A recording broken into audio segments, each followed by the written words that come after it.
Hello and welcome to the We Recommend podcast. This is a movie podcast where every week we recommend a movie for you to watch and then come back here and listen to us discuss. I'm Jesse. I'm Jason. I'm going to kill the bear. I'm going to kill the bear. I'm going to kill the bear! Because this week we recommend The Edge.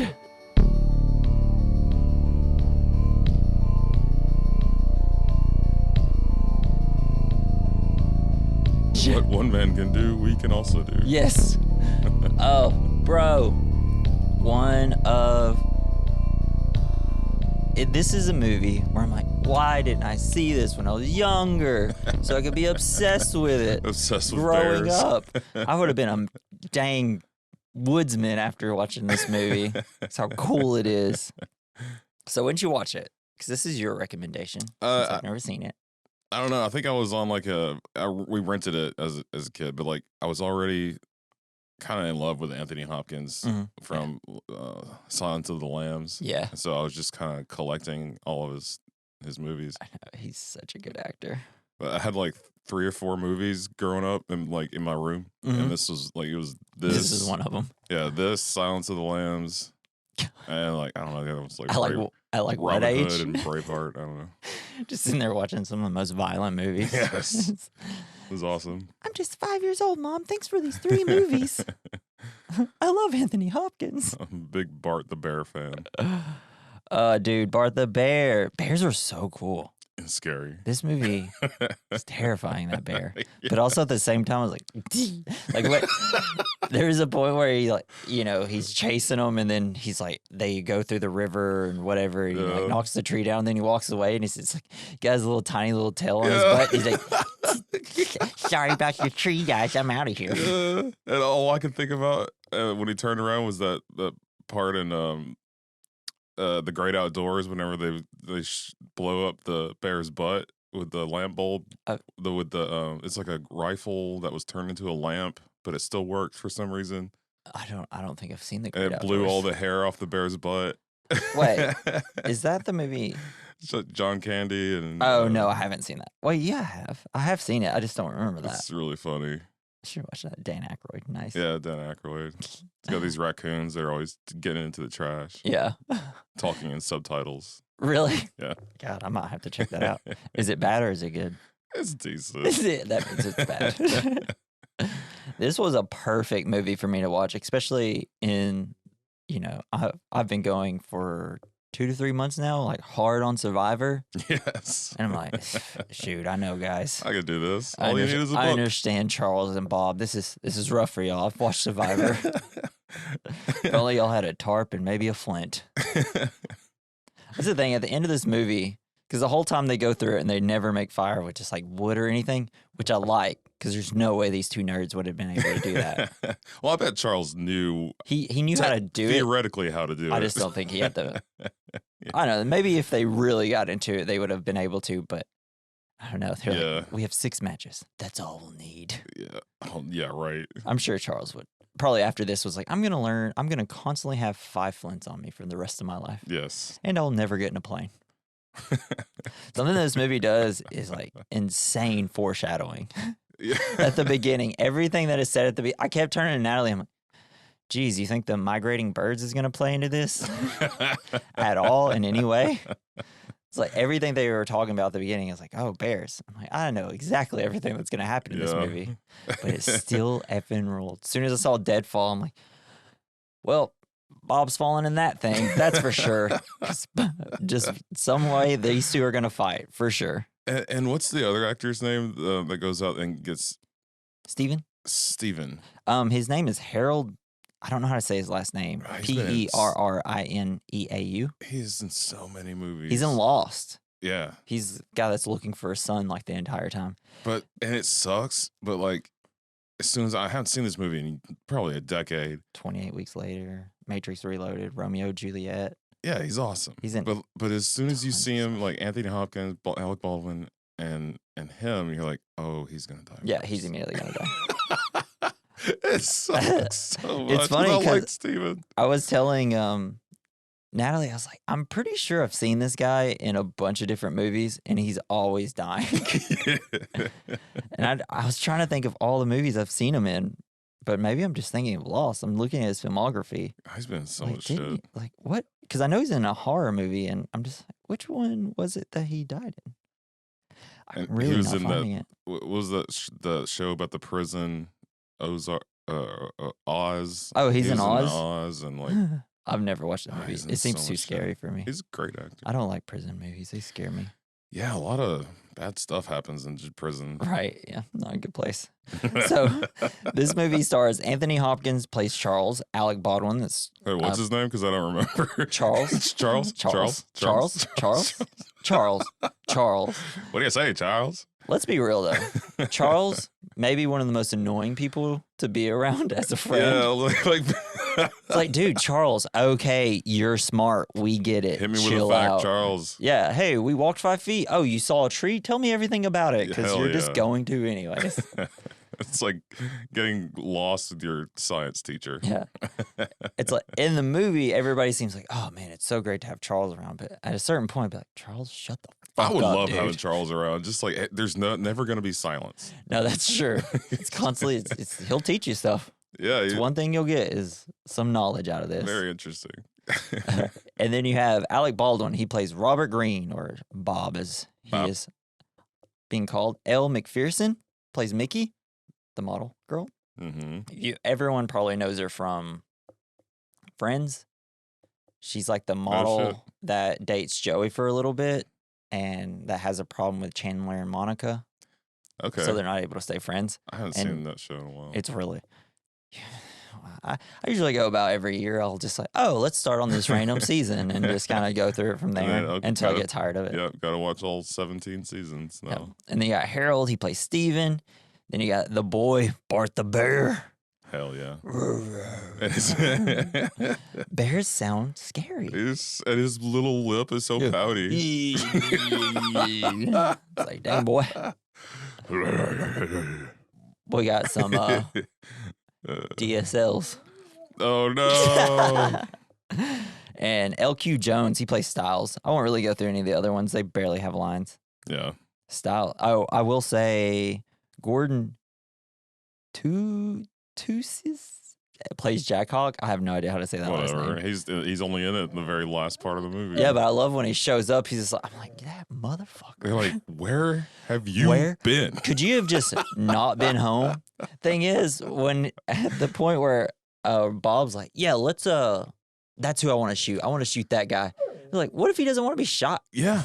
Like you're not his best friend. You didn't call him. It's just these random people gonna come up. Hey, you don't get on this plane and we're gonna take pictures of you, dog. It's like, no. And I love how cool Mickey was about it. He's like, oh, we don't need models. Our models are shit. We need this old guy. Right? It's like, and she's like, yeah, we do. yeah, sounds great. I'm boning both of you. Classic Mickey. You know, I was hoping that the twist of this movie would be Bob and Charles just become really close friends and they don't try to kill each other. Because I thought it was just going to be like a red herring the whole movie. It's like how that Charles is just paranoid that Bob and Mickey are doing something, and Bob just obviously has a problem with rich people. Yes. And finds Mickey attractive, but maybe they never did anything. And like through this whole adventure, they actually just become really close friends, which they kind of do in Charles' eyes towards the end, weirdly. But I was really hoping it was just going to be like, how two people who thought they were enemies became friends by almost dying from a bear and watching Steven get it. They have like a buddy montage at the end. Yeah, that'd be nice. Yeah, they're all just walking around in their bear skins, just skipping. Yay, we're best friends. Mickey tries to hug Charles. She's like, get out of my face. It's a boys' day.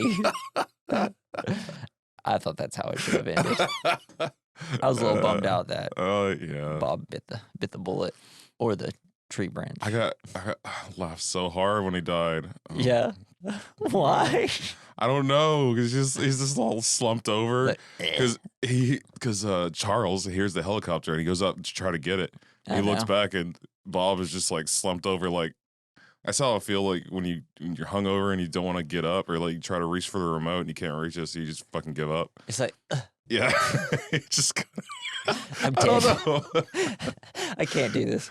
You know what, Jason? That is just like surviving a week in the wilderness against a bear. Getting a remote controller, but you're too sleepy. But I absolutely know the feeling. Same thing. It's like when you fall asleep with the PS4 on, and it's like it's almost every night. And like, the noise is kind of annoying. It's 2 a.m. Yes. I must bear this burden and just leave it on. You got the movie, I like the must reel sacrifice playing over and over and over. I will just sacrifice a good night's of sleep and just I've been there. get 0 REM sleep, but leave it on. You hear the intro music to the DVD menu for like 1,000 times. I remember falling asleep. It was just some of us from like church. We all stayed at a house, someone's house that had a pool, and we fell asleep watching Shrek. And it was just, I remember waking up 500 times that night, just being like, oh my God, why is Smash Mouth still playing? But like everybody at one point woke up and was like, where's the remote? But we're also nobody wanted to get up. We're also exhausted because we spent like 8 hours just swimming and like playing games. You're like, well, this is our life. This is it. This is how we die. And then I just remember everybody waking up in the morning just like, someone shut the TV off. You just wake up singing Smash Mouth, Right. and everybody's like, shut up. And it was just, I don't know where that controller went. So I hope they eventually found it. People just don't know the struggle, you know? Anthony Hopkins and Alec Baldwin, they couldn't handle what I went through. But I did think about the movie or the show Alone a lot while watching this. Yeah. I was like, man, that makes me want to get back into that. Hell yeah. That show Except was cool. It's cool, but also at the same time, it can be a little boring. It's not can like be. It's like Survivor without all the fun. Without all the games. Yeah. Yeah. And plus, there's the one season where the guy kills a buffalo, and Oh, yeah. it just made me feel real bad for the buffalo. Yeah. It's like, dude, get out of here. You're just trying to win $1 million. Go home. Just get a job. Leave this buffalo alone. It's not fair for him. All right. So some of the facts I got. I struggled finding really much of anything. So this is pretty much just all the trivia from IMDb. And there's really not that many that are like, what? Mind blowing. But Anthony Hopkins almost died filming this movie. Whoa. Yeah, so during filming in Alberta, he was taking painkillers for a neck problem, and he fell in a river and didn't feel how cold he was becoming Shit. until he began to suffer from hypothermia, and he had to be rushed to the hospital to be treated. Dang. I know that that happens a lot with hot tubs. I've never heard of it happening. Getting like hypothermia or just like No, falling asleep in it? Taking Getting- a bunch of pills and you can't sweat, Yeah. sort of. Or maybe, what is it? I don't know. But there's something with drinking alcohol, taking pills, and getting in a hot tub, you just kind of die. Yeah, you're not. Well, I think it's because you fall asleep and then you just kind of cook, or the hot tub falls off, turns off, and you just kind of freeze. Yeah, I don't know. But yeah, I've always heard that you're not supposed to drink or do drugs in a hot tub. And you're only supposed to be in there for 30 minutes tops. Yeah. I can't do that. I can't stay in a hot tub for more than 10 minutes. I just become so uncomfortable and hot. Like every time I try to take a bath at home, and every time I get in, it'd be 2 minutes, be like, I feel so bad that I wasted all this water because I immediately run out of this. You're just sitting in your own soup. And then I just try to sit there for 10 or 20 minutes, and then I release all the water, and I get up, and I'm like, I'm going to pass out. Jesus Christ. I'm so hot. There has been a time I almost did pass out from being in a bathtub. Dang. Yeah, I guess I just can't handle warm water. I don't know. It's too much bath salts. Either that or maybe it's high blood pressure. I don't know what does it. But it just feels so good when you get out and you're just like, I have Yeah, you're just loose. no energy. Anthony Hopkins was a weird way to say his name, was suffering from a slip disc throughout filming and incorporated the pain he felt from this into his performance. Whoa. Thing is, he actually seemed like he was having the least amount of pain out of all three of them. Yeah. He was just calm and walk. You could tell he had a limp and stuff, but if he had a slip disc, that would suck running around and walking into the woods. Jesus, they walked a lot. Even though when they are running through the woods from the first bear attack, you never see Anthony Hopkins in frame running. You'll see him for seconds, and I'm like, that's definitely a stunt He's like, guy. oh yeah, I don't do that. Versus you could actually see Alec Baldwin and Harold doing it. So one of Bart the Bear's final acting roles before his death on May 10th, 2000 at the age of 23. Dang. Is he like a heavy smoker or something? Pick up your coffee. We're raising our glasses to Bart the Bear. To Bart. Bart, I hope you're in bear heaven. I hope you're watching Brother Bear in heaven.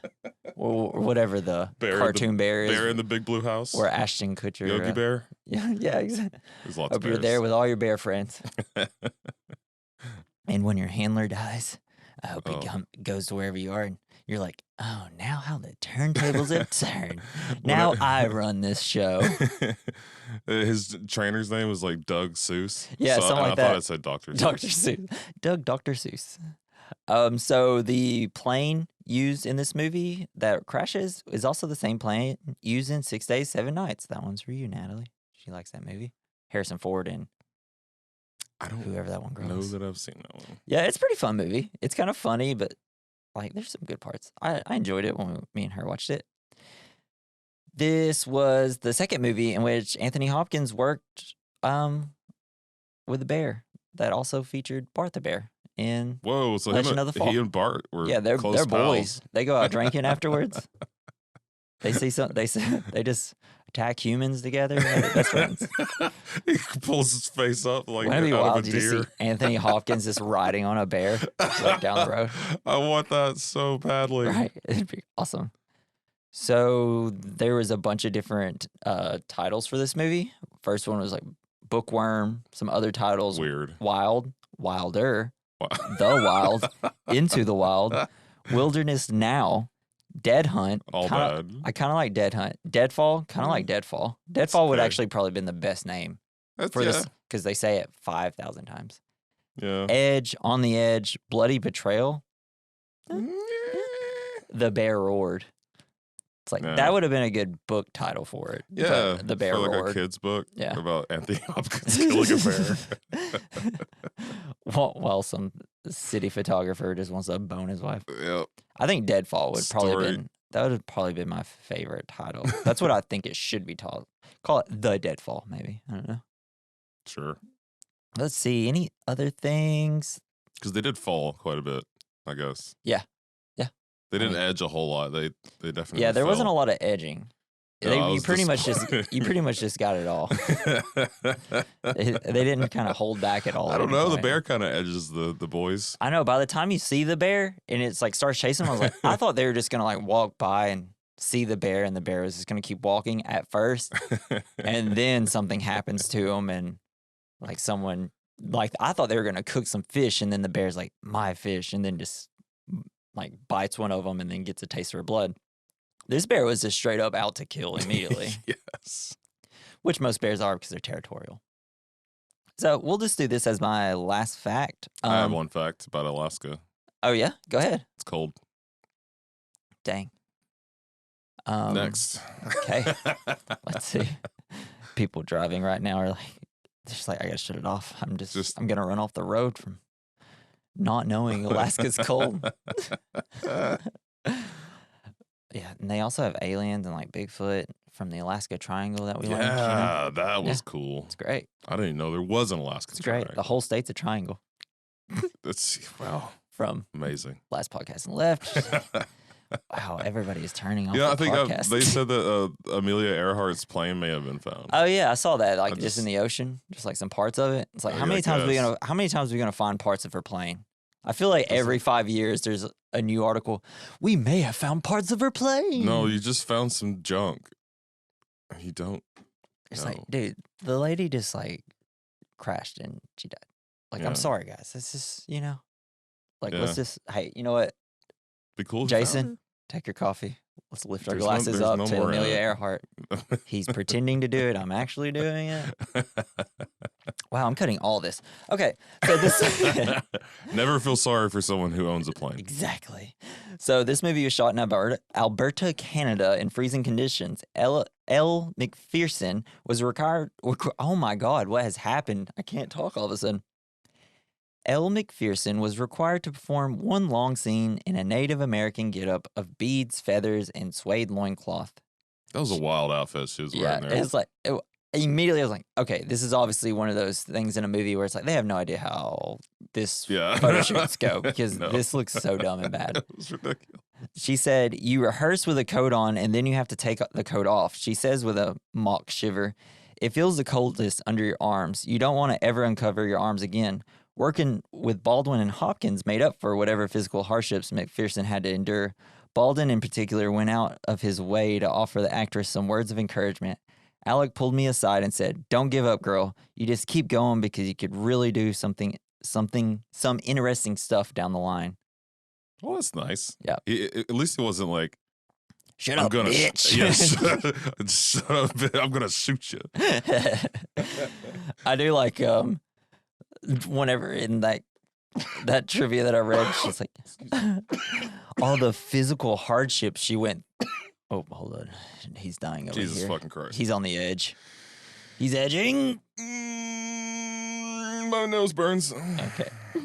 But I love whenever it says, what is it? Working with Anthony Hopkins and Alec Baldwin made up for whatever physical hardship she had to do. It's like she just had the photo shoot. That was her hardest thing. Yeah. Versus you have old Alec Baldwin and Anthony Hopkins out there in just falling in water constantly in the freezing cold Alberta, Canada. Last thing I'm going to say, this movie really did not make its budget back. That sucks. Especially after advertising. So the budget was $30 million, probably more like $60 million if you take in the budget of advertisement and stuff like that. Usually you double the budget whenever it comes to advertising. But let's just say it was probably more like $50 million. It only made $43.3 million. No. Which is weird because I've never heard of this movie until we started doing this podcast. You talked about movies we should do. And then you had Kirby at work talking about this movie. And I was like, wow, we really got to do this movie. Like, everybody anytime I've brought this movie up and someone's seen it, they love it. They think it's like the best movie. That's great.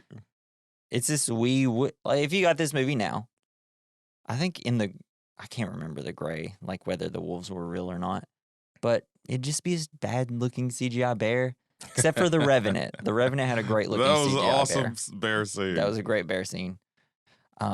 Spoilers for double feature for me. But it'd been terrible. It'd have looked bad. The backgrounds would all have been CGI, just been done on blue screen. They wouldn't even use real geese. Yeah, well, they didn't use real geese either. I will say when the CGI kicks in this movie, it's like, whoa, that looks like some birdemic geese right there. Some hella fake things. So before we get into the movie, I do want to ask a couple questions for you. What is your favorite Anthony Hopkins film? Just off the top of your head? Well, maybe Silence of the Lambs. I don't know. Yeah, I can't really think of a lot of them. Like the whole character is pretty cool. I always loved him in those. I definitely think mine is also Silence of the Lamb. I don't know. He's just great in that movie. It's also just one of the best horror movies ever made. Or thrillers. Creepy. What about Alec Baldwin? You got a favorite of his? I don't really remember a lot of his movies, but I like him. He's okay. He's a great, I don't know. I really don't watch a lot of movies where he's the lead either, but he's a great, hey, the guy comes in, he talks your head off for a few minutes, and he's great. Because he's like in all the Mission Impossible movies. He's great. I will say, I watched the movie It's Complicated with him and Meryl Streep. Okay. And it's not Nora Ephron. What's the other girl? What's the other girl that makes all the movies? Nancy Meyers, obviously. That's a really fun movie between those two. It's just like two really good actors just acting against each other. I'm trying to think. An acting like dance fight. Oh, he is in The Departed. He's good in that, but he's barely in it. Man, yeah, he's just a bunch of side characters in all of it. So I guess if I had to pick one, I guess I'll just go Departed as probably my favorite, even though honestly, probably this one. Yeah. I mean, if he's the main character. I just haven't seen all I just can't think off the top of my head. And none of these movies are popping out, which is weird because he's such a popular actor. Just don't know much about him. Okay, anyways, you ready to get into the film, bro? Yeah. All right. So The Edge. Let's go. So we started in an airport. See a group of people. They're all landing in Alaska. And we see old Anthony Hopkins as Charles walk out. They're just all kind of chit-chatting. There's some banter. Everybody's like kissing each other. Oh, we made it. Yeah, we did it. Anthony Hopkins' character, Charles, he's kind of weird at first. He's very, like, people kind of say things to him, but he's just, like, walking like he doesn't care. And he walks next to this plane mechanic, and he's looking out at the plane. And this mechanic's like, man, I'd like to get my hands on that. Anthony, excuse me? And who is that you're talking about putting your hands on? Because at this point, we've already seen his wife, Mickey and Charles, talk about, they're in a relationship. And he's like, oh, no, I'm talking about the plane. He's like, oh, yes. And then we learn through some totally natural dialogue that Charles is a billionaire. Oh, Charles, the billionaire Charles? Here's the thing. Because the mechanic was like, oh, you're the billionaire? I only know like 4 billionaires. Yeah, and even if I was right next to one, I mean, they probably smell nice, and that probably would mean they're a billionaire. But like other than that, I probably wouldn't recognize them. Yeah, I wouldn't at all. Not at all. So we get this whole spiel about how safe small planes are and how, it's like as long as you don't run into a bunch of migrating birds, like nothing should go wrong up there. Yeah. I love his and that probably won't happen. Yeah, his assistant is like pretty good. He's got a good one. Yeah, he's the secretary. He's like, I already looked at the plane. It's safe. Yeah, it's all good. Don't We're ready hit to go. anything with it. And you know me, I know planes, even though I obviously don't know anything about planes. But I learned everything there was to learn about planes on the flight over here. Yes. It's probably what Anthony Hopkins did. Yeah. So Charles opens a present while they're on the plane flying to wherever they're going. We see that it's like a present from his secretary, and it's a book called Lost in the Wilds. It was a birthday gift to him. We also learn about Bob's new watch. This is Alec Baldwin's character, and we learn that he's a photographer. He has this great line. It's like, oh, yeah, you can tell 2 different time zones with this. It's like, why do you need that? So I don't have to add 3 every time. I want to know what time it is in L.A. And this movie's low-key pretty funny. Yeah, it's a very funny movie. Yeah, I thought it was very like there's a lot of highbrow like quips and comedy. And anytime like is this like rich people humor? I think so. It's just very New York-based humor, maybe. I don't know. Yeah, I don't know. We're just a bunch of country boys. We don't know. We you know what? We actually more resonate with the bear. Yeah, I did. Honestly, I'm going to New York later this year. Oh, really? That's awesome. I'll come with you. So we get great shots of a plane flying through mountains. So it'll be the only time we see this plane flying through the mountains, and we won't see it 800 more times. They're edging you so hard. Yeah, with they this are. They small really plane do. Flight. Right. But it's great. Love the shots of it. It's something we wouldn't get probably now, or it just wouldn't look as real, just because we color correct the crap out of everything now. It's like, wow, this looks like a real forest. It's a real forest. But then we see the gang. They land at this like big lodge area to stay the night. Lodge. Yeah, it's great.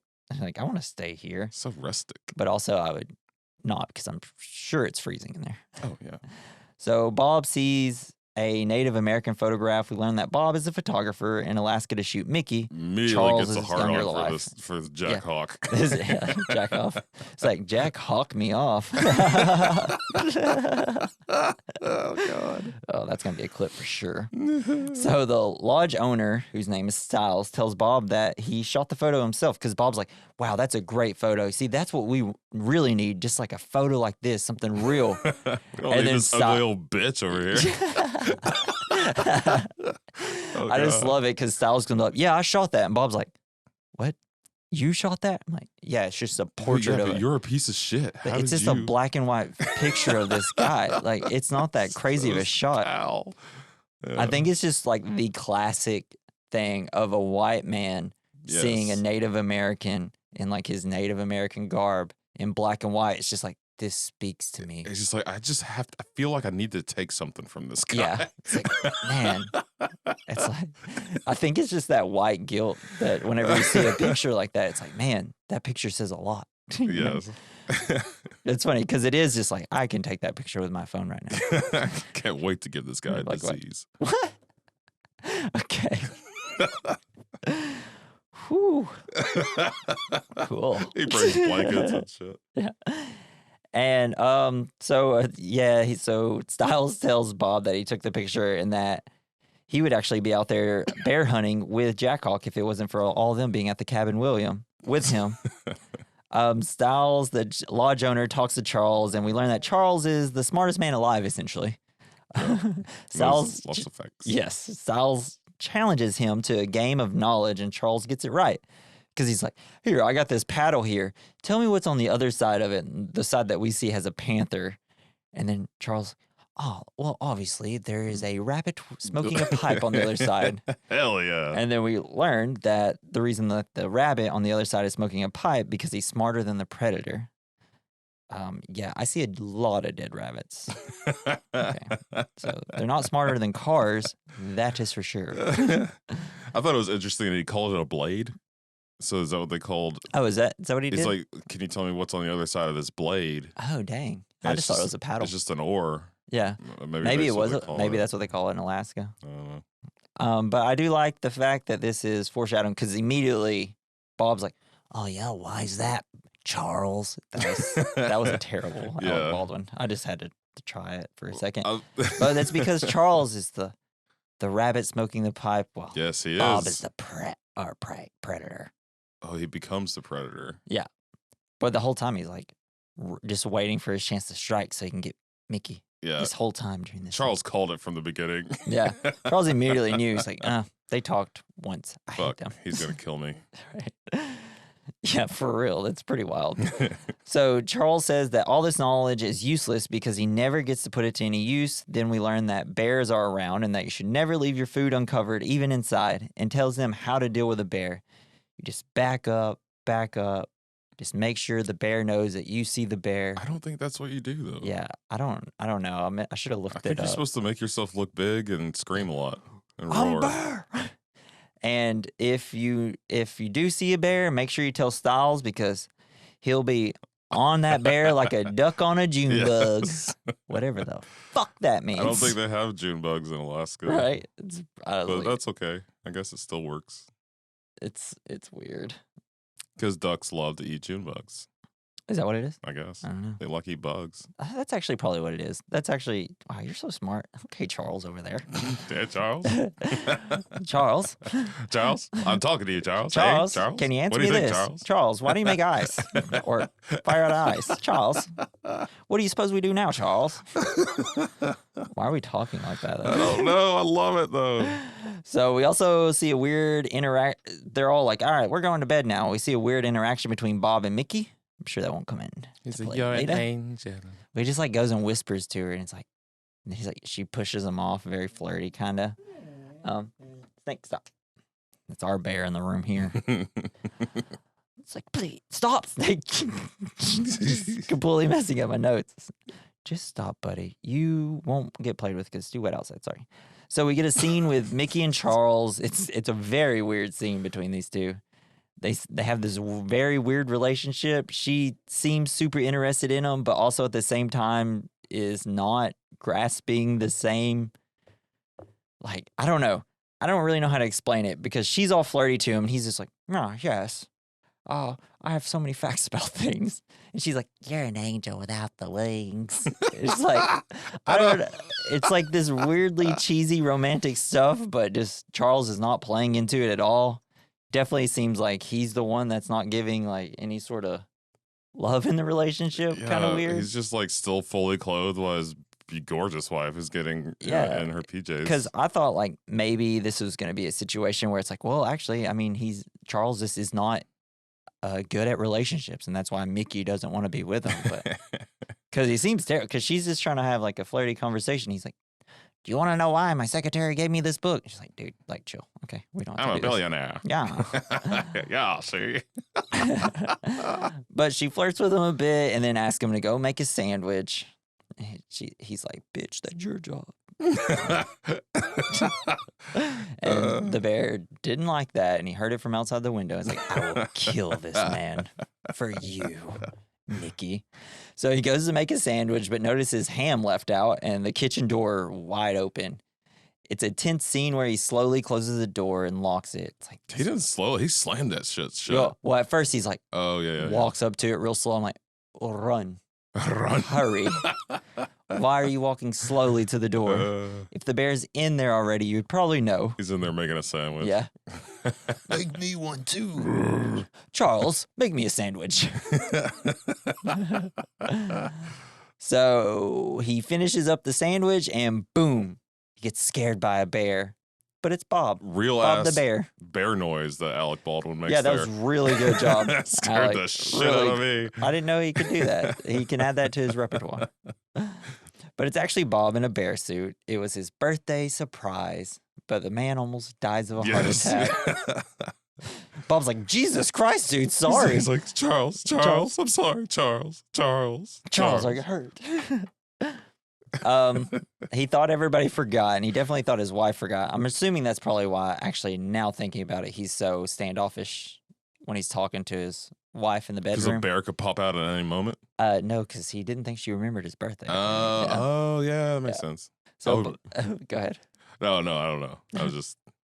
So Bob... That was a very tense moment with the ham. Yeah, it was kind of wild. The tensest For a second, moment. He didn't get out the ham himself, but he started making the sandwich. It's like, is he just going to make a tomato and cheese sandwich? He's going to get the ham that somebody left out. Yeah.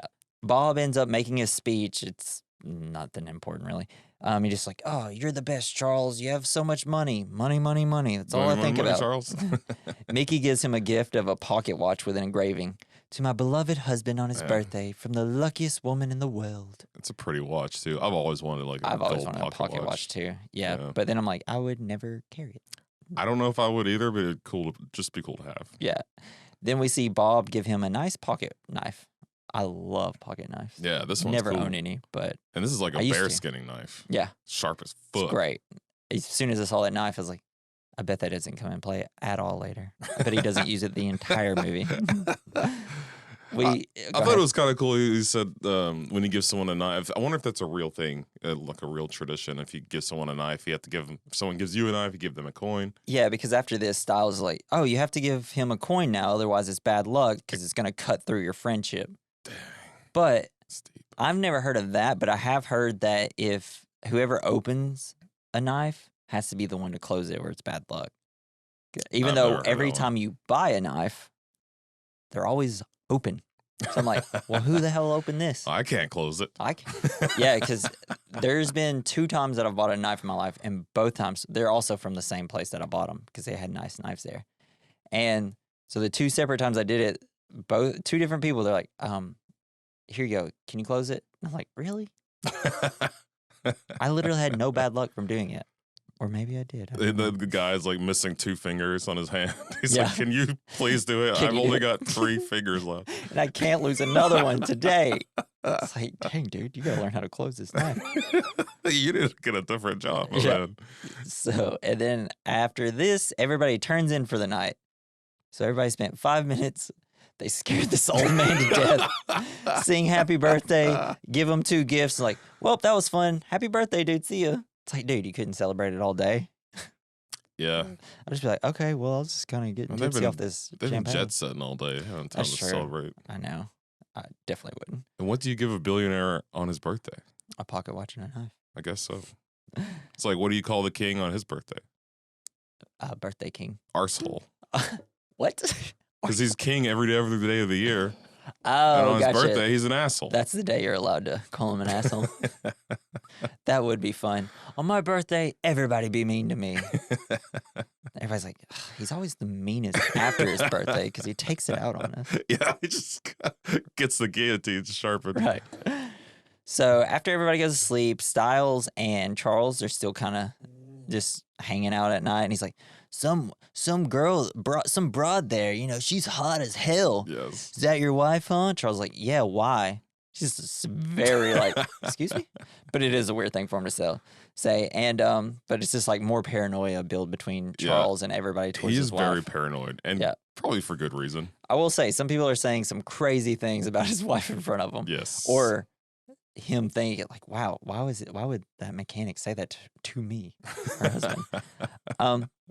But I'm so horny for planes. Styles is just like, I just want to know who everybody is with. Yeah, but right, obviously Styles like, I know why she's with you. We then cut to Bob and Mickey and the rest of the group. They're taking pictures outside. It's real cheesy. These look like terrible pictures. She's like snapping back. Yeah. It's so bad.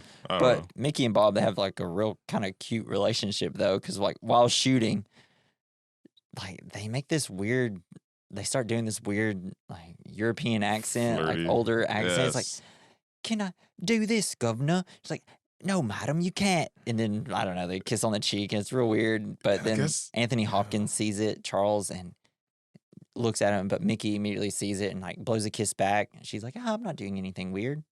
Yeah. It's weird how much that they aren't realizing that he's noticing it. I guess. But I mean, they probably do that all the time. They work together a lot. Yeah. I don't know. I guess. I mean, still weird. That's why I was just like, hopefully it's just like a kind of like two people that work together a lot and are best friends. I'm still holding out hope. Maybe they're not sleeping together. Not the case. But Styles walks out. He's explaining that Kodak bears are the most dangerous bears and that if they get a smell of blood, they become man eaters. He's a man eater. This coffee is blowing my mind here. It's so good. Making it way harder for me to talk. So Bob and Steven, they argue because their model is sick and like some of the shoes look bad. Bob has an idea and decides that he wants to shoot Mickey with Jack Hawk. And Charles also says that you can use a banana peel to clean shoes, apparently. Did you immediately go get a banana peel and shine your shoes? No, I don't have shoes to shine. I don't either. Not that type of shoes. I do, but I'm just not going to try that. I put a banana peel into my New Balances. Yeah, you just put them in there? I'm going to see what happens. You're just going to put them in there? I don't think that's what he's meaning. But he asks Styles where he is and that they're going to go and try to find him and see if he wants to take some pictures with him. Find this guy in the middle of nowhere. Right. I mean, I guess their plane driver probably knows the area well, I would assume. You mean pilot? Pilot. There's a name for a plane driver. Oh, they just don't call him plane driver? God. I don't know, bro. My mind's going a mile a minute because of this coffee. I love it. Charles tells Styles that you can make a compass with a needle because he's just reading out of his book. And Styles like, oh, no didn't know that. Cool. Anyways, so I'm trying to build this huge giant resort. Do you think you could give me $40 million? But after doing the whole speech, I guess Charles just thought he was bringing all this out to show him and not ask for money. Yeah, everybody wants his money. An insane thing. But as soon as he says, oh, it only costs $40 million, Charles like, oh.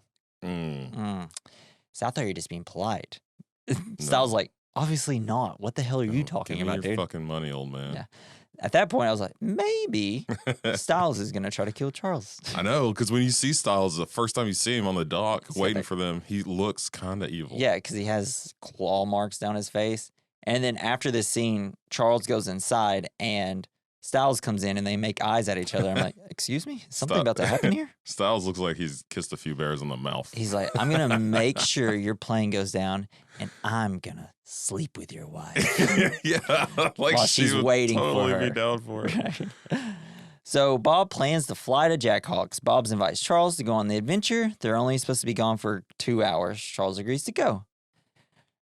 Bob, behold the mighty hunter. Yes.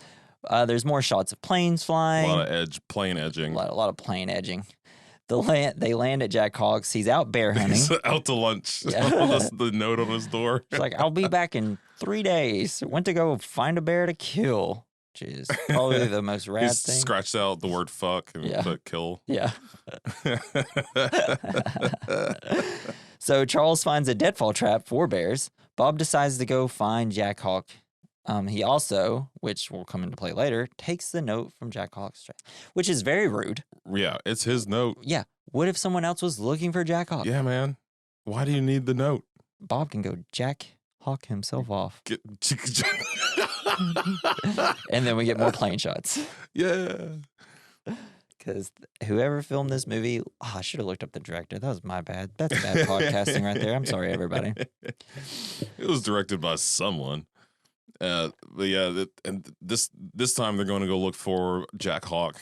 He's like 20 miles north of. I wish his name was Jack Mehoff now. I know it's very distracting that his name is Jack Hawk.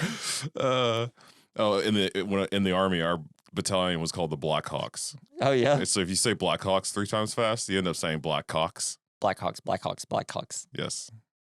Blackhawks, Blackhawks, Blackhawks. So on the plane, Bob brings up Charles's money. He's obsessed with it. And that he feels sorry for him. And this is where we get the classic Charles line, never feel sorry for a man who owns the plane. Mm-hmm. Bob says he also admires his wife and how beautiful she is.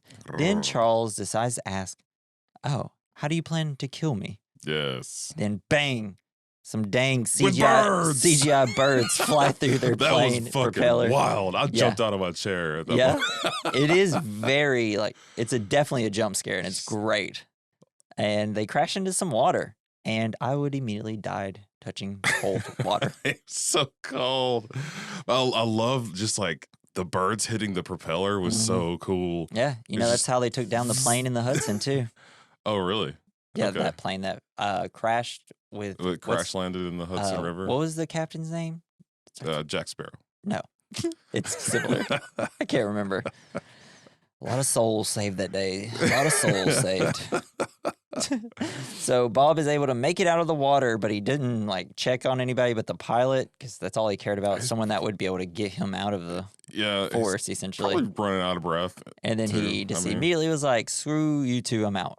But Charles, being the greatest man to ever exist on the planet, Charles in charge, saves Stevens and also grabs the flares like a dang genius. And you see him look at the gun. He's like, "Nah." Nah. No, I think he's because he's like, I don't want that because I'm going to get shot by Bob. Because he really thought Bob was going to kill him once. So they drag Steven out and resuscitate him. They're successful at it. Charles asks for matches to make a fire because they're both freezing. And I love when he asks for the matches and Bob unzips his thing and you just see how shaky he is. But it's almost like the sound of the zipper was super loud. And I was like, is the zipper also chattering at this point? It's that cold. The zipper's like, dude. Well, they call those the teeth, right? When the zipper goes through. The zipper teeth. But it was just extra loud and a little shake. And I know it's probably because it's hand shaking, but I just like the idea that even the zipper's like, fuck this, dude. They got the boom mic inside of his jacket. It does sound like it. It's a pretty wild sound effect. There's only a few matches. It looks like 7 or 6 of them. They try to make a fire, but they're struggling with the matches because they can't get it lit. I'm assuming it's probably they light the match and then they light the piece of paper. Yeah, and it's not catching anything on fire. They didn't put down any kindling. Yeah, they should put kindling in a lot more fibrous material or something. Yeah, something like that. I mean, there's the stacked little kindling stacks of wood, but you don't have the little fibrous material. I don't know. I feel like Charles later on, I guess, figures it out because he makes 5 fires after this with matches. And Bob, just being kind of the brute he is like, screw this, uses a flare. Charles, Bob, we're gonna need those for signaling. Bob's like, shut the fuck up, dude. This boy over here about to die. He's freezing. Cold, bro. Man, I'm cussing a lot during this episode. It's okay. It's that freaking Use your coffee. words. It's that coffee. It's like, they're just words. Be aggro. And plus, it's like I just saw 2 men fight a bear just a few hours ago. Yeah. So the next day, they let the fire run out. Classic mistake. You never do it. I love how Bob is like, well, looks like I let the fire run out. Whoopsie daisy. Whoops. I feel like there's a lot of whoopsie daisies in this. And nobody's really pissed at him for, I guess they didn't know. Well, it's like they all fell asleep. It's like they all let it go out. Charles says they need to build a signal fire. Charles says that when they go to Jack Hawk's cabin, he says that when rescue goes to Jack Hawk's cabin, that they're going to be like, see the note and they'll come back and get them so they can just stay still and just build a fire and then they'll know. But then Bob's like, yikes. You mean this note? Wow. I was like, man, there's some weird sound effects all of a sudden for this movie. This is a slide whistle.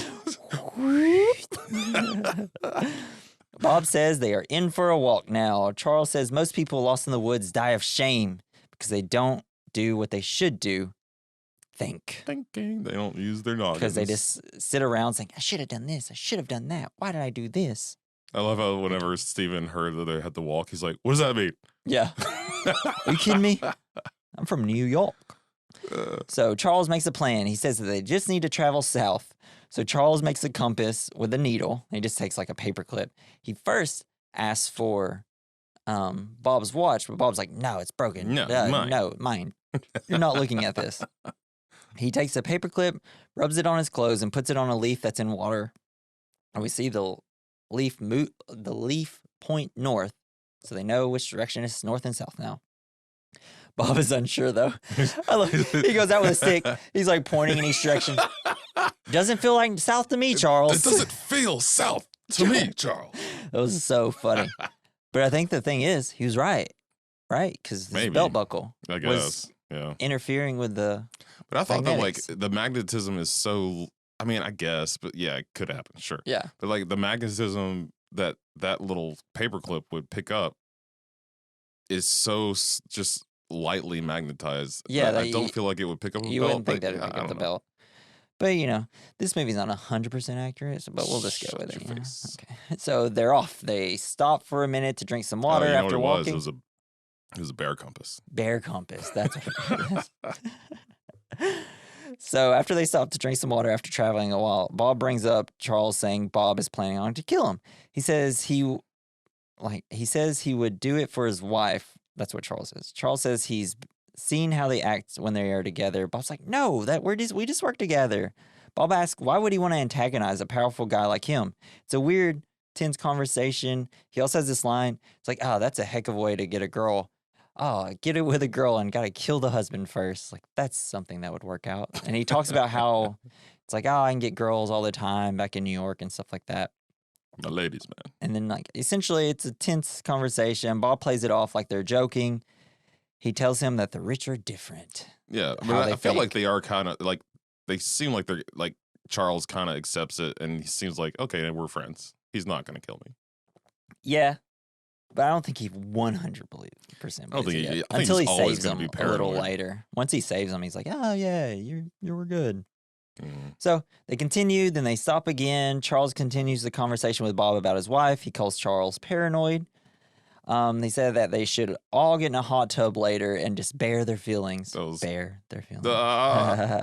He said it. He says he wouldn't kill him because he needs them to get out of there. And then they hear the bear. Fucking right, too. This is a pretty funny conversation, though, because I didn't write down the whole thing. But I don't know. It's just Alec Baldwin's just very funny in this movie. He crushes it. So they see it. It's a Kodak bear, like that was brought up earlier in the film. And it sees them, too. They're taking pictures with one of those little throwaway cameras. Yeah. And so they all decide it's time to run. The bear looks awesome because it's a real bear. It's a real bear. It's great. It's Bart. They stop when they think they ran far enough from the bear, but it's still coming. They make it to a river, and they have to Charles quickly sets up this thing with them to help like boost up the tree, and they're able to push it across the river. Yeah, it was like, holy crap, how did y'all do this? Thank God these branches were around here right now. The tree looked heavy as fuck. It looks super heavy. But they're able to get the bridge put together quickly. Stephen and Bob make it across. They go as slow as possible. And how is Charles not like, the bear's like feet away from him, and he's not like, come on, fuck, hurry up. Go. Why is this like, they're all so nervous about walking across? I'm like, I don't know, crawl then. Just do it faster than this. Stephen and Bob make it across. Like I said, Charles starts walking across. The bear starts pushing on the tree like, get off. That was cool. This causes Charles to fall. His like strap hooks onto the tree branch. Great bag. Yeah. Thank God for that bag. Hold the weight of a man. But Stephen and Bob then the bear keeps pushing him, and then eventually Charles falls into the river. The cold Stephen and Bob are able to save him, but not before losing the flares. No. Bob says that they have 6 matches left after this.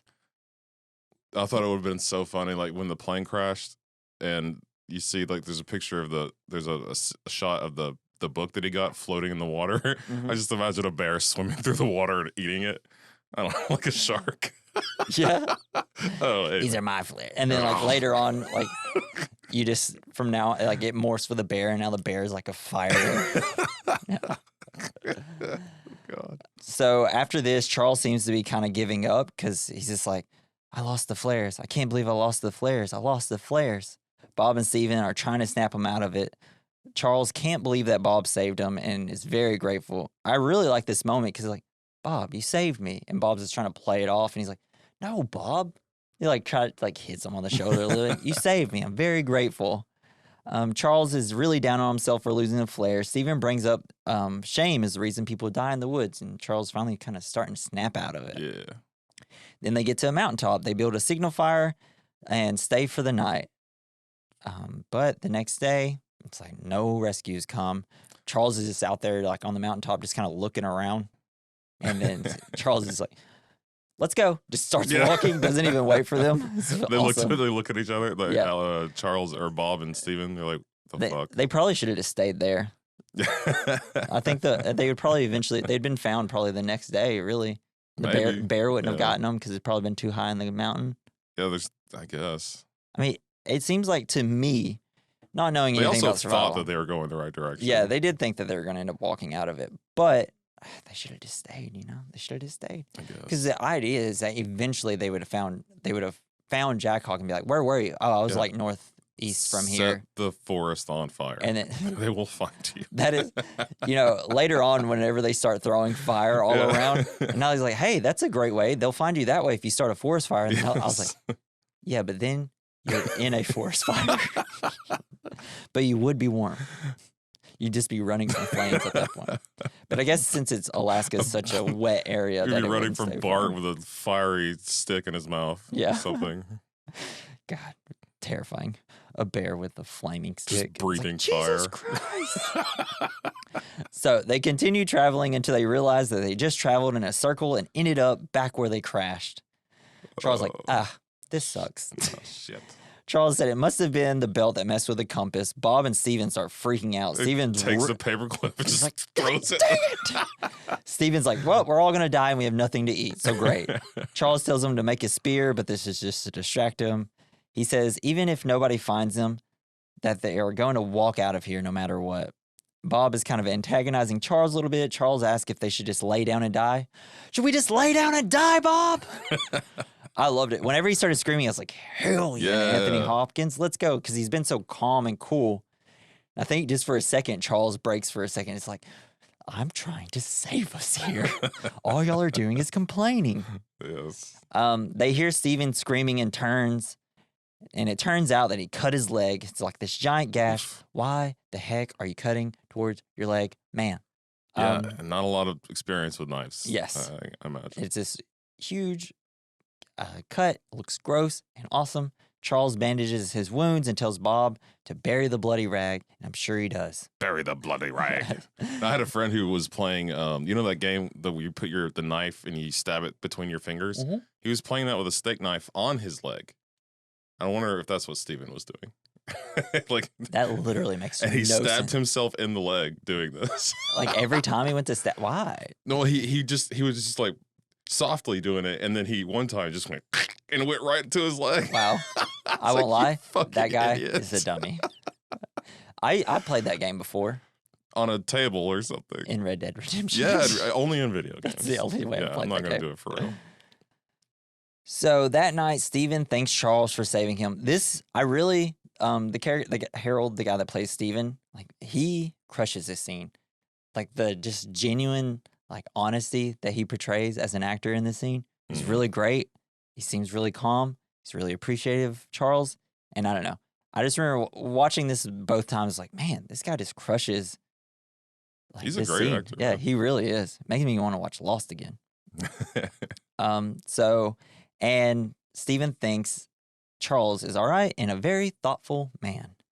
He asks how they're going to get out of the woods. He tells Steven that they're going to follow the stars because he points out the constellation. He's like, now we know that this way is south. God, I wish I could do that. I know. When they showed the stars, I was like, I just see lights in the sky. Man. I have no idea what you're looking at. I know a few constellations, like the easy ones. I can find the Big Dipper and I can find the North Star. The big one. There's a little one too, and then there's like Orion. Yeah. That's like that's the extent of my. I only know the Dipper and the North Star because the North Star is bright. But like, is it brighter? Is it a lot? I can never find that. It always seems like it's It's usually the first star you see at night too. I wish I might. No, well, yeah, but like. By the way, that doesn't work. I've tried it sometimes. But like, I see stars. I'm like, maybe that's a North Star. It's pretty fucking bright, but how do I know? That's true. I could be just looking at Mars. I don't know. It's a pretty big star. Fucking stars. And so they said they're going to follow stars and said it should work better than the compass that they made. Bob says all this puts, so he goes and like hangs out with Bob for a second. He's just got his feet in the water like an insane man. Bob says this puts everything in perspective since it's different than snorting coke off girls' hip bones. Sounds fun. And so we see, and oh yeah, after he says the line, it's like, it's different than snorting coke off girls' hip bones. Charles, in what way? Yeah. Yeah, that was funny. And I was like, yeah, Charles, I like this. You're loosening up a bit. Hell yeah. Later that night, a rainstorm comes, and that's the worst possible miserable. thing. Yeah. Jesus. And Steven isn't doing so well. Bob is wondering if he's going to make it. Charles notices, but while having this discussion, Charles notices the bloody rag just right next to camp in a tree. But he's also like, I'm going to go stand out in the freezing rain for a sec. Yeah. Be right back. Well, I think he's just trying to form a plan. I don't know, looking around, hoping he sees something. Can't talk about the dead guy next to the dying guy. Yeah, it didn't really make a lot of sense, right? They just needed a place to whisper, I guess. Yeah. But so Bob says it doesn't matter. Why does it matter? I threw it up in a tree. Was the bear going to come climb up a tree? No, but the bear will come and we'll see you guys. And this is when our boy Steven hears the bear and Gets fucked up. One of the best scenes in the movie gets attacked by the bear. See, I thought the bear was going to come running. He was going to cut away, and we're just going to see Bob, and we're going to have this silly little puppet fight. Here's the thing. That bear straight up comes after him, bites him. We get a little bit of puppet work. We also get a little bit of dummy work. Yeah. Where the bear's just like, shh. Manhandling him. God, it was amazing. I looked at it. I just turned to Natalie. It's like, that rules. Holy crap. Now, as soon as that happened, I was like, I get why everybody loves this movie. I get it, and I love this movie. But so he takes a bite out of Steven. Oof. Charles is trying to scare the bear away with a fire. The bear's like, nah, dude, I'm eating this boy. Nom. Bob tells him to stop, and Bob's just like, books it. But Charles stands there because he's still wanting to save him, but he just watched Steven gets eaten and killed. And then he runs away. Yeah. That's a way I don't ever want to die, being eaten by something. Yeah, just being slung around until you go unconscious, maybe. Yeah. I don't know. It's like, after this scene, I was like, I'm never hiking in the woods. Sorry. It's because we have to worry about mountain lions. I drive to work sometimes. You know, whenever you go past the bowling alley through ADC and you have all those apartment like complexes and stuff. Yeah. Dude, I saw a mountain lion just walk It's from like those apartments across the road into like the little forested area, like that has like a few trees. And I was like, dude. He's got like a toddler in his mouth. I mean, like I was like, thank God it's 5 a.m. Otherwise, people are gonna be like outside waiting for a bus, and there's gonna a goddamn mountain lion out here. Yeah. Early to bed, early to rise, you know. Jeez, dude.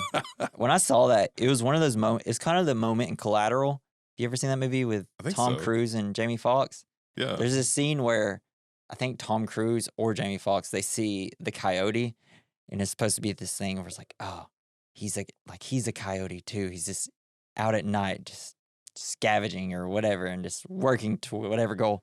And I saw that mountain lion. I was like, I'm the mountain lion. As I'm driving in my Prius on the way to work, freezing in my car because it's cold out. Like the Fantastic Mr. Fox when he does the power hand to the wolf. Exactly.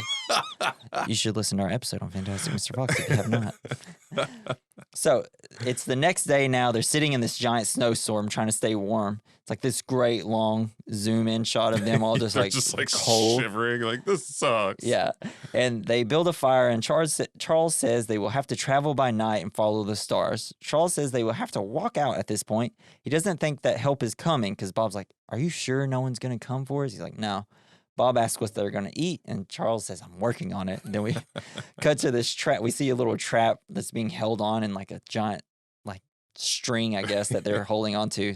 And we see a squirrel eating a nut, and then like slowly the squirrel's goes and gets under the trap, and Charles pulls it, and they're all like, yeah. Yeah, they're psyched. But then they hear their helicopter.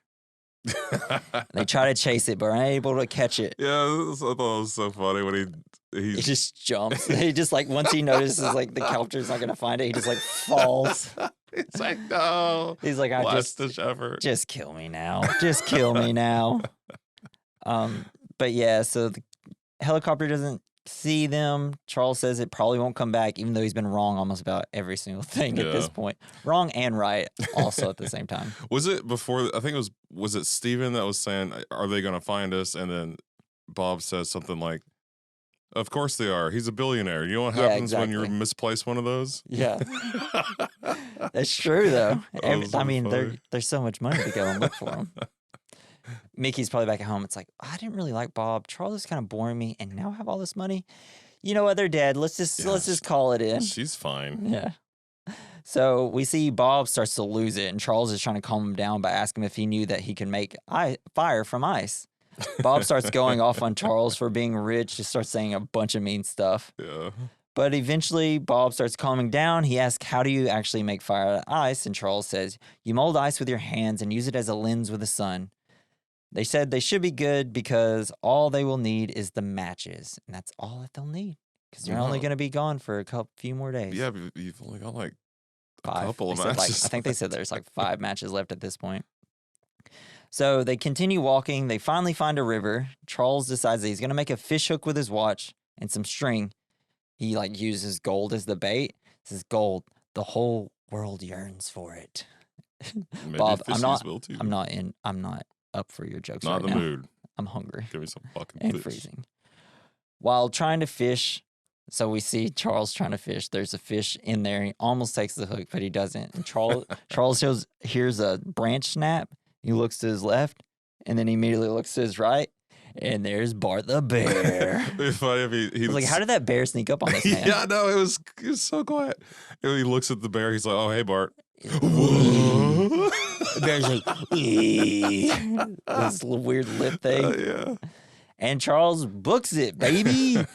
And this is one I love this scene when he's running through the woods. You got all the CGI. He's dodging the trees, and then the bear's just running. Bart's just plowing through all the trees. And of course, all the trees are like little CGI trees. And I love they make a specific point to have one branch break off and it just like take up the whole frame, and it's hella CGI. And I'm like, whoa. Why didn't you just not do this shot? It's been way better. Charles gets away by jumping through almost kind of like a blockade of like branches that has fallen, and the bear trees couldn't and get through it. stuff. That bear would have easily destroyed that, or at least jumped over it. But this helps Charles get away. He meets up with Bob, who built a fire in the woods, and they start throwing sticks that are on fire all around them, make a giant circle around them. It's cool. Charles says that they're being hunted and stalked, that the bear isn't going to go away. He's just waiting for them because he's ready to kill because he's a manhunter. He's toying with us. Yep. And Charles says that they are going to use their spears, and when the bear attacks, they're going to use the bear's body weight against them to kill him, kind of like the deadfall trap. Luckily, he had that note that they took from Jack Hawks with the picture of the guy killing the bear. Exactly. In that exact way. Yes. Little illustration. Very lucky that they saw that. But hey, Jack Hawk would have that because he's a bear hunter. Bob doesn't think it can be done, though. Charles says that if Bob just wants to die, then lay down and die, but Charles isn't. He's trying to pump Bob up, and it works. I'm going to kill the bear. I'm going to kill the bear. Yes. I'm going to kill. I burped. So sorry. That would be so anticlimactic if he burped. Just burped. Like, oh, my bad. Oh, excuse me. Gonna kill the bear. And then we end this scene with a great close-up shot of Sir Anthony Hopkins.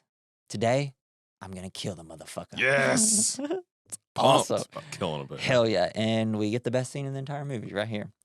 They wait with their spears, and they're trying to lure out the bear with the blood because he like cuts his finger and wraps it around. Every single time. They always go for the hand. I know. It's always. I'd be like, ooh, I'm just going to cut like maybe like my somewhere else. Around my shoulder area, something that's not super tender, and you just make a slight cut. Yeah, just a little. Yeah. But they always in movies go for the fingers. You know, if you cut your tongue, it heals back like almost instantly. I ain't cutting my tongue. And it bleeds a lot. So like, you know. Nope, not doing that. That's an insane thing for you to say. So when the bear comes out, they lure the bear into their little trap they have.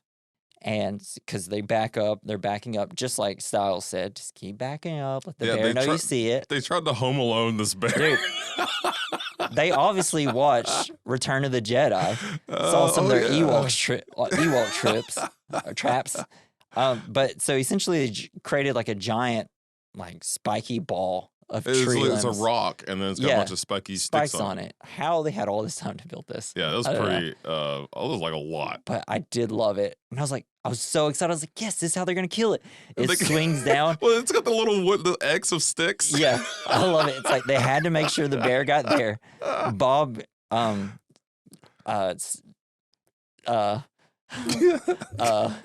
what do you call it when he engages the trap? Sure. And so the thing goes to swing. That bear's like, yeet. Just slightly moves his head just enough for that the thing.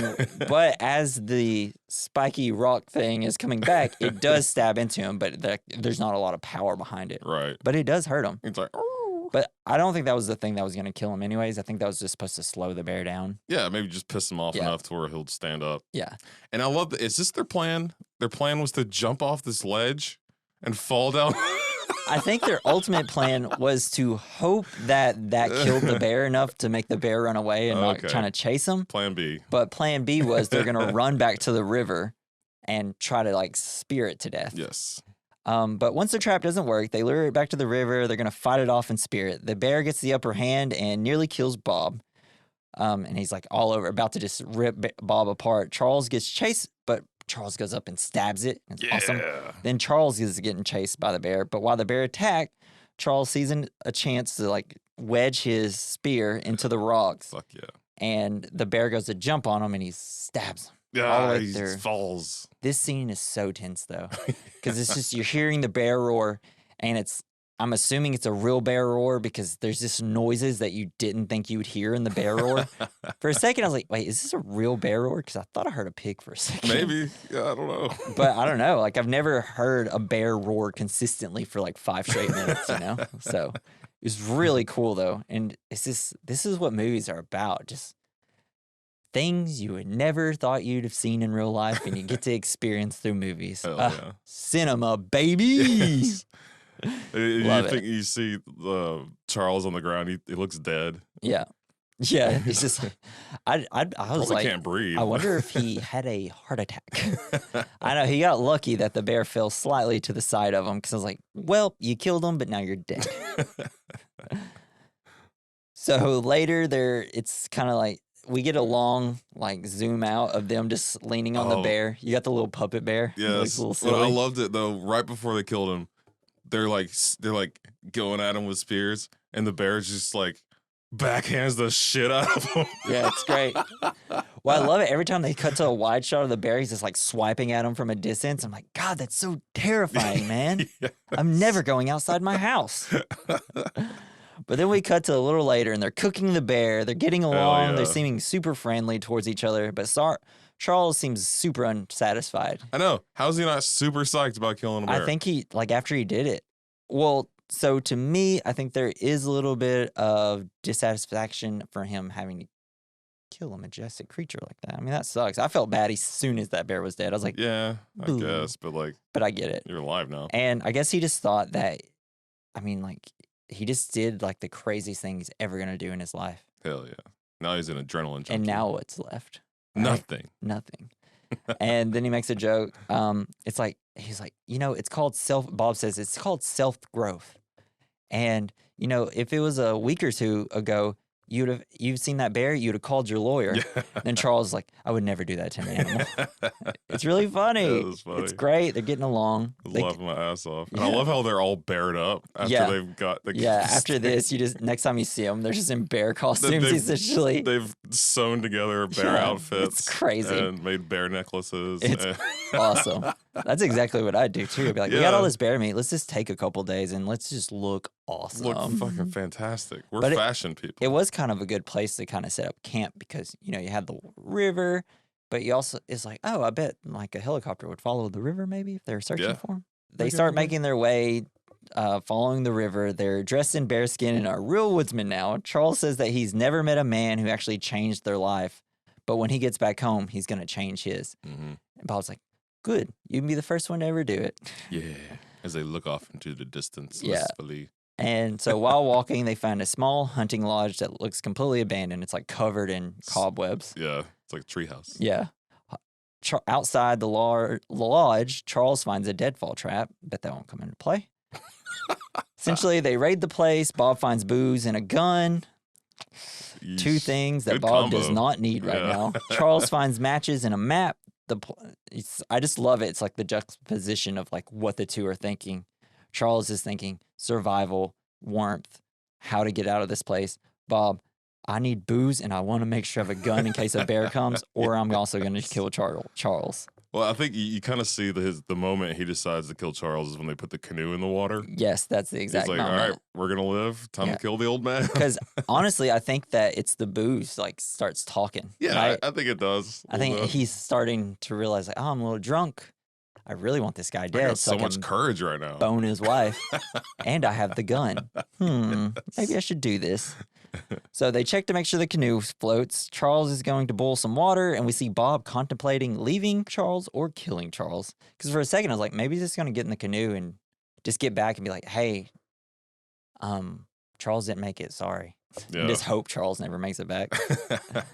But Charles is trying to make a fire and pulls out some paper from his knife case. He sees a receipt for his pocket knife. The same day that Mickey bought Charles's watch, Bob also bought the pocket knife with her. But then we see a third item purchased. It's a wristwatch with engraving from Mickey to Bob. Thanks for all the nights. Slut. Talking about both Mickey and Bob. I love how this is all on one receipt. I guess they bought it all at the same place. I know. At the same time, I was like, so Mickey, I'm assuming, but then he gets the receipt, so he knows that the watch was bought. And I'm like, what is this situation that y'all did? I wonder if the guy like engraving these two items was just like reading both the notes and like, oh shit. Was it, oh snap, dude? Let's spill some tea. Like on lunch, he's just like, dudes, you aren't gonna believe what I just did. We got a little threesome going on over here. This is my shit. Bob comes back into the lodge and everything seems pretty tense. Bob is loading up the rifle and he's doing it very intimidatingly. And Charles is kind of prying out a little bit of information at a time about Bob and Mickey. And you just see Bob, he's like tapping the bullet on the rifle, just really trying to contemplate whether he should do it or not. I think he's already decided. Well, I think there was a time where he's like, I think just when he's tapping the bullet on the gun, he's like, should I? And then he's like, load up the gun, baby. And while looking at the receipt, Charles asks to see Bob's watch. Charles knows that Bob is going to kill him and just essentially brings it up because he's like, to Mickey from Bob. Thanks for all the nights. And Bob's like, you shouldn't torture yourself, man. It's over for you. Bob says that Mickey is just with him for the money. Otherwise, why else would he be there? And that's why Bob hates people with money. So you want to... Yeah, I love that. Coming up next when he's like pointing the gun at him. He's like, you would have died out here without me. You and all your wealth. Yeah. And like while he's talking about Bob and like while Mickey is with Charles, he's like, you can see it. Whenever y'all go into an airport, you can just see everybody saying this. There goes a man with a plane. Really obsessed about a man with a plane in this entire movie. Jelly. Bob says it's over now and that they should just go outside and get this over with. Charles wants to know if Bob was with her from the start of their marriage. Bob starts losing it, but then Charles lures Bob near the deadfall trap, and while talking to him, he lures him into the pit where he falls and his leg is stabbed. Rough. I'm sorry. I laughed at this too because he looks down there and Bob's like, I think my leg's broken. And you can see the spikes sticking through it. It just reminded me of Tommy Boy when his face. Like, not so much here, but right in here. Yeah. Make sure to check out that episode if you're a new listener and you haven't. It's a very funny episode. I'm sick the whole time during it. So Charles, being the ultimate good guy ever in the history of good guys, climbs down to save him. When he gets him out, he takes him back to the cabin. He's trying to dress the wound, but Bob is so bad off that he eventually passes out. Charles grabs a book from the first aid cabinet. He loosens the belt and the blood squirts out? Yeah, squirts out. He's like, that's a lot that I'm missing there. I kind of need all that, don't I? You know, Charles, I don't feel good, Charles. I don't feel good, Charles. Charles. I was like, dang, must be where Tom Holland got his acting inspiration whenever he's about to turn into dust in Infinity War. But Charles grabs a book from the first aid cabinet and doesn't panic and just sits down and starts reading the just book. kicks back with a magazine. Well, because he knows he could panic and Bob dies, or he could read this book quickly, learn how to treat the wound, Just and wait maybe for Bob they to can die. and maybe they can both make it out. So Bob wakes up eventually, and it seems that Charles is taking care of him. Charles tells him he is going to go get him out of there. They travel the river on the canoe. Bob seems like he's going to die. Charles takes him to land to warm him up. Bob says the only reason Charles is keeping Bob alive is because he's Charles' only friend, a guy who tried to kill him. And Charles is like, you wouldn't have done it. Bob's like, yeah, I would. Yeah. I don't know if he actually would have, though. Yeah, It's hard to tell. He was afraid. He didn't want to do it looking at him. Yeah. So It's like, yeah. So we'll see. But yeah, that is kind of sad. Charles has no friends because of wealth. I think that kind of goes back to earlier with Styles. You know, he's like, Yeah. I think he thought, oh, Styles is talking to him a lot. He really respects him. And then he comes out and, hey, do you want to give me $40 million for this resort? And he's like, that's why you're being so nice to us and Yes. letting us stay here. Well, he can just buy a friend. Yeah, right. He can buy a human. You just buy a friend. That's true. So Charles thinks he hears a helicopter for a second during the conversation. Bob asks what Charles will do when he gets back. And then Charles says, I might not go back. Hell yeah, It's like a he's liar. changed. He's just going to go build a cabin in the woods, but that's probably all he's going to go do. Bob says that he is With dying. Bart, live in a cabin with Bart. Yeah, with him and Bart. Bob says that he's dying and he never did a goddamn thing. Bob then apologizes to Charles for everything he did. Bob tells Charles that Mickey was never in on Bob killing him. Then I love during all this, you got a great shot of Alec Baldwin. It's like a really close up on him, and Bob's. It's a face that I've never seen someone make. But I was like, yeah, if I was about to die, because you see worry, sadness, regret, like all on his face, just in the one shot. And Pain. I'm like, geez, dude, Alec Baldwin, good actor, cool. When we hear, so during all this, we start to hear a helicopter getting louder now. Charles is trying to wave the copter in. He then throws like some tree needles, like just cut some tree To make the needles smoke. off, and it makes the smoke rise. And with a big gust of wind, the smoke catches the copter's sights. I don't know why I'm raising my hand. And they are now rescued. But Yeah, as soon as you see the helicopter turn, you're like, yes! You did it! And then the bear jumps out of the water and eats it. Eats the whole helicopter. So now they're all going to be rescued, but when Charles checks on Bob, he sees that he's dead. And it's kind of sad. And I laughed. Yeah. Oh, man. Me, I was like, oh, I just wish they could have become friends. It's just like, Charles gets up and runs to flag down the helicopter. And it's almost like Bob goes, I'm coming too. Oh, shit. Dang. So we see Charles. He makes it back to the lodge, and everybody's waiting on him. Styles, Jack Hawk, his wife, and a bunch of press. And to Styles, he walks up to him. Why is the rabbit unafraid? Because And he's then smarter than the panther. Smarter than the panther. Charles. Mickey sees Bob being carried off the helicopter, and he's all wrapped up. She knows that he's dead. Charles goes up to her, hugs her, then hands her Bob's watch. Dang. Then the press, they start asking a bunch of questions, and the movie ends with, what happened to them, sir? What happened to your friends? They died saving my life. Yeah, man. The end. Kind of the opposite of what happened, though. Yeah. Exactly. Because he tried to save all their lives. I know. But I think he's just like a good dude to the end. Yeah, I think he was just trying to give them all the attention and Right. praise, Give him right? credit. You're like, because, they wanted what he had, and he pretty much, he had everything, and he had the courage, and He's kind of he's like, but they died. So, I mean, what's he going to do? Be like, no, I tried to save him, but no, they fucking actually, died. I killed a bear. I killed the bear. I tried to save them. They were all idiots.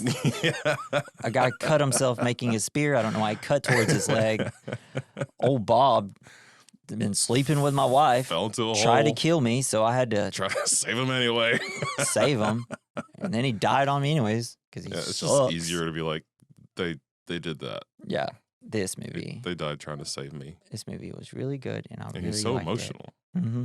He was. Well, I just feel like when you try to kill somebody and they get the upper hand on you, and then they save you, you're like, God dang it! Couldn't I have just died at least then? Because now I got to live with this feeling for the rest of my life. Yeah. But I love right at the very start of the credits, They thank the bear. Yep. That's favorite. I love it. I loved it. Great job. Love Thanks, when Bart. anybody thinks a bear. Everybody should be thinking bears all the time. It's a great movie. I'm so glad you recommended this, and I hope everyone else enjoyed this movie if you've never seen it. And now we're going to move on to our categories. Our first category is the good, the bad, the ugly, the fine. It's where we discuss the good of the movie, something that we liked. The bad of the movie, something we didn't like. The ugly of the movie, something that didn't age well. The fine is something that did age well. What do you have for the good? For the good, I liked how they kind of introduced all the really tense moments with.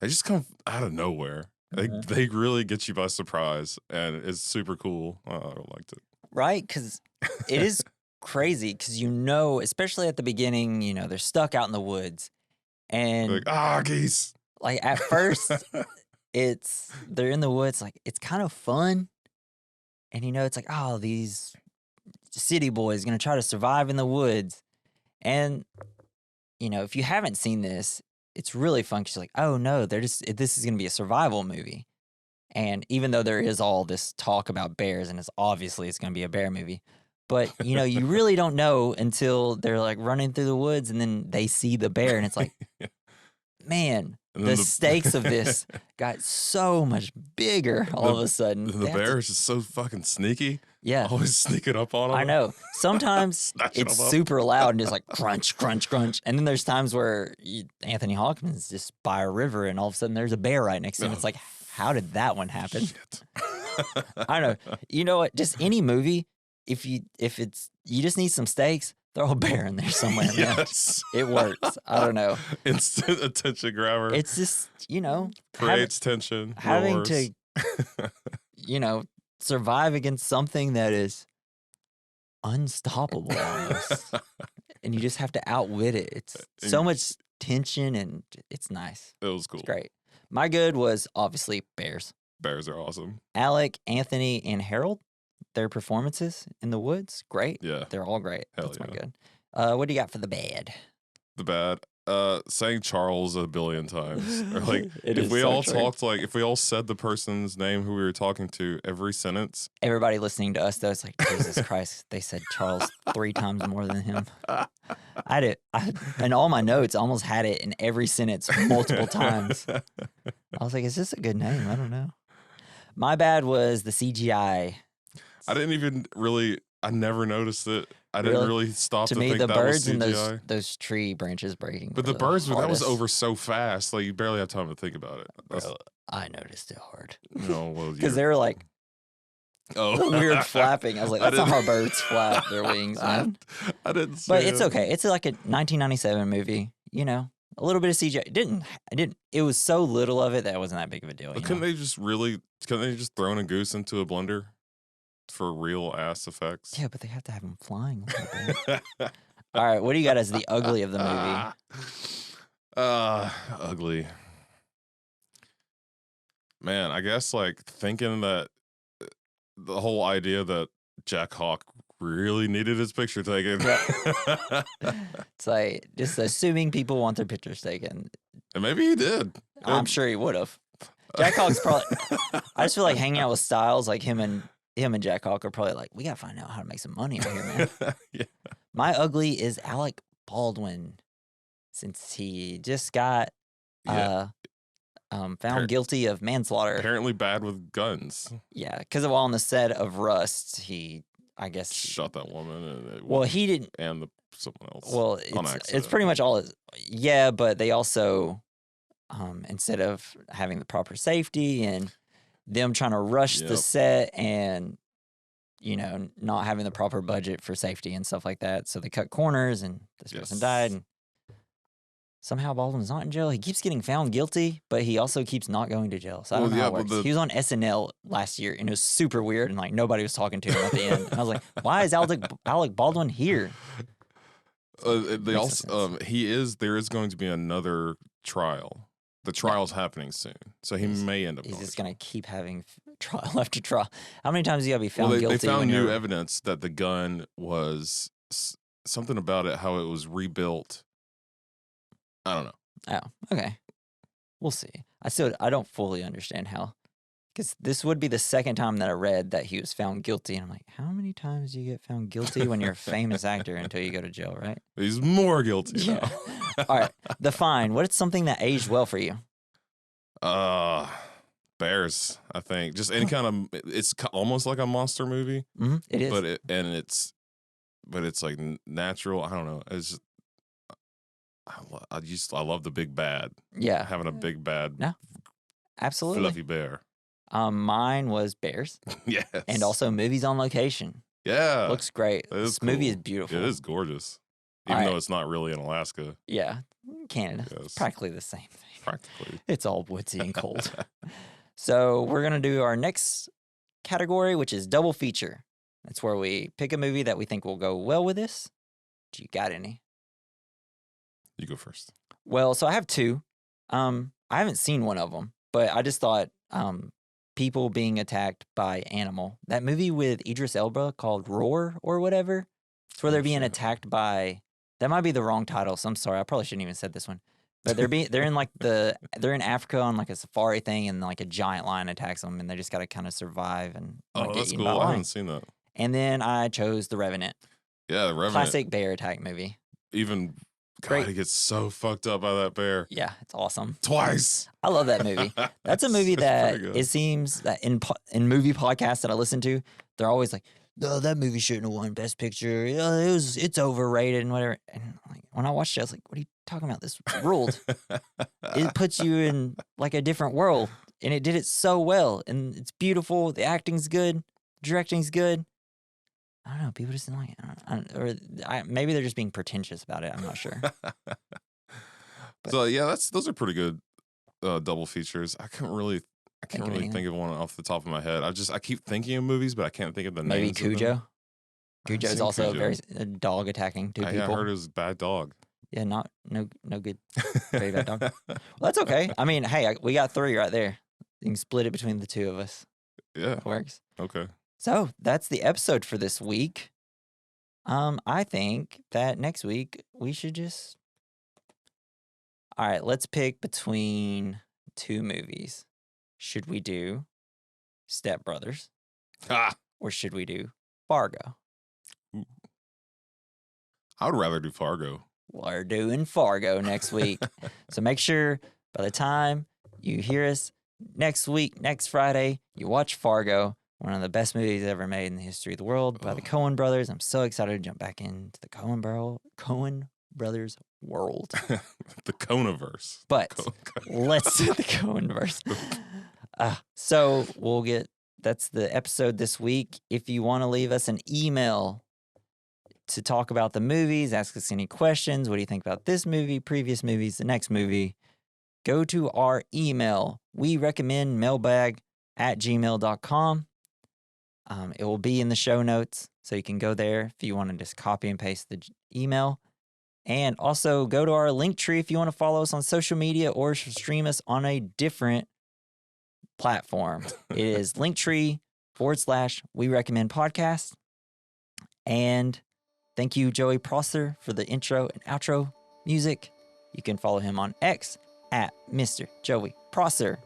And that has been our episode for the week. Thank you for listening. I've been Jesse. I've been Jason. Remember, never feel sorry for a man who owns a plane. And stay away from bears. This has been the We Recommend Podcast. Bye. Bye.